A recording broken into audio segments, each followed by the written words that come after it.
The Crusades for the Holy Land are very famous battles that took place over many years, but two of the lesser known are the Children's Crusade. They took place in 1212 after the Fourth Crusade, a failure to the Western Christian society.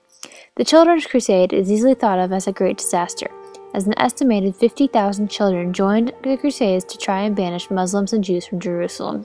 There were two separate crusades, both happening in the same year. The French Crusade was led by Stephen of Blois, a 12-year-old shepherd boy from New Orleans. Being a peasant, historians guess that he was illiterate.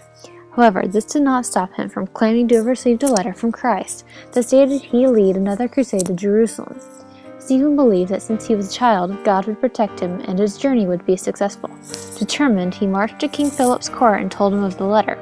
Philip, however, was not impressed and told him to leave and never return. Despite the king's disapproval, Stephen still preached around and gained 30,000 followers, mostly children, by June of 1212. He claimed that they would be able to simply march across the waters of the Mediterranean, for God would part the seas for them.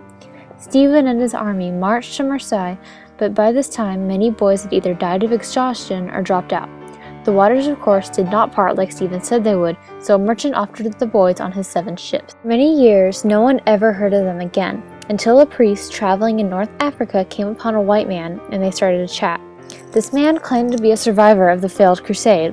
He said that 2 of the 7 ships sunk, killing everyone on board. Pirates had captured the other 5, and the boys had been sold into slavery in Egypt. The story seems convincing, but we do not know the validity of it. We will never truly know what happened to Stephen of Blois and the other 30,000 boys. The other crusade was from Germany, led by a boy named Nicholas from Cologne. Nicholas's dream is the same as Stephen's, but we are not sure what motivated him. This crusade was not an entire children's crusade. As its name suggests, it is made up of mostly children, but many unmarried women and religious men.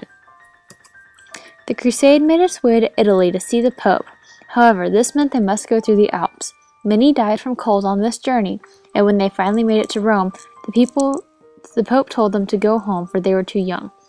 Most tried to return, but then again many died. The few that stayed went to an Italian port called Pisa and went on a ship to Jerusalem. We do not know what happened to this ship. Neither of these crusades is considered technically official because the Pope blessed neither. However, the Church did not try to stop either of the Children's Crusades as well.